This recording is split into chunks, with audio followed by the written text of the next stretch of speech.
devoted dog owner spent 12 days, including the whole of Christmas, searching for her lost puppy. Even having barbecues in the forests where she thought the dog had gone missing, just in a bid to try and get some aromas to woo him back. Yeah, the trouble is, I think the lead was all tangled up in undergrowth, but she was determined not to give up on Ulysse, a Hungarian Vizsla. And Ulysse was finally found by a specialist drone team on New Year's Eve, tangled up in a bush and near starvation. And moments later, oh my goodness, reunited with his owner, Sam. And we can speak to Sam now, who has Ulysse. Oh my goodness, Sam, Ulysse is very, very skinny. What an ordeal. Thin dog. He's very skinny. He's lost 10 kilos in the time that he's been away and when he was poorly afterwards. So now we're trying to build him up and he's starving. But a dog has to drink at least every 3 days. How did he survive without water?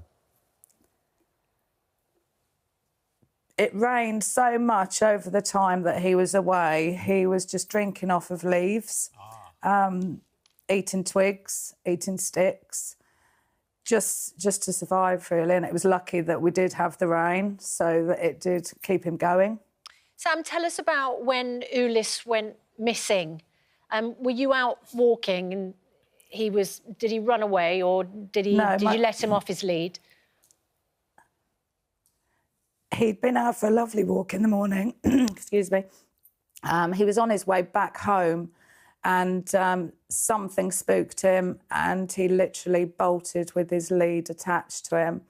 Ran 3 miles through our village into a neighbouring village across an A road. He was then caught in somebody's drive and a lady closed the gates thinking he was safe. And she left him, put a post on Facebook to say she'd seen this dog. And he must have gone straight through the land that he'd been enclosed in, straight over some fencing, through hedging, and likely was in the hedge from day one, from within an hour of him bolting, really. Obviously the barbecue... But he was stuck with his lead. So obviously the barbecue scents weren't going to tempt him out because he couldn't get out, he was stuck. Whose idea was it to get a drone, to get a thermal drone? I actually cannot remember. I was so obsessed with trying to find him. I think I must have seen something on Facebook and thought, need to get a thermal drone. So I got in touch with Drone to Home, who I think initially said because he'd bolted, it was likely that he would make his way back home.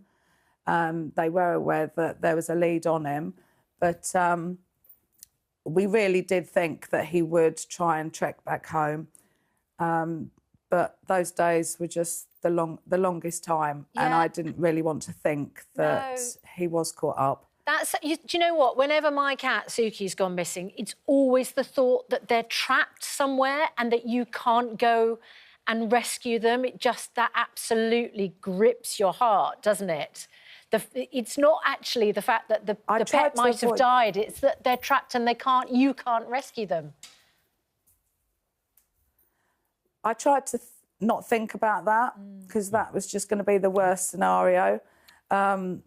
I just thought he's hiding somewhere. He's a young dog that's come from France, lacking in socialisation. So he was very wary of people, terrified of traffic before he bolted.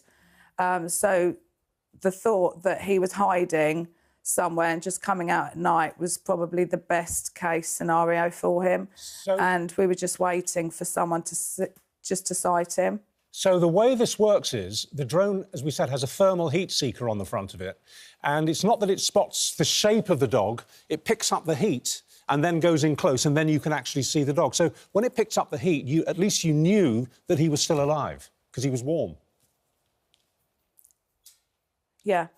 Although when Phil rang me to say, we can see him on the camera, I just said, is he alive? Obviously he was, because they were picking up a heat source for him. Yeah. It was just amazing. Well, I have to say, I mean, we're seeing pictures... I don't know what to say, really. We're seeing pictures of him walking around your living room, your kitchen or wherever you are, and my goodness me, he's thin. Listen, you're raising money, aren't you, to pay for more drones that can help out in similar situations in future? Yeah, as soon as we got home, sat down, and I just thought, we need a thermal drone in Bedfordshire. It's mad that I couldn't get access to one. We'd had lots of promises. And then when Phil came out on New Year's Eve, and the speed at which he found Ulysse, it's just a no-brainer to have this sort of piece of kit that will find a dog, a cat, a person. You know, it's amazing, and we needed to do something to fundraise, and the fundraiser has just gone absolutely crazy. You know, we asked for a target of 12,000, and we're over 15 already, and people have been just so generous. Brilliant. Well, listen, when he gets his weight back on, take a picture of him, would you, or a little video, and send it to us, and we'll show it to the viewers. Oh. I will do. Sam, thank you so much. Thank you. And Ulysse seems to particularly like our camera operator's feet. Maybe keeps treats in his shoes. Thanks so much, and so glad that you're back together.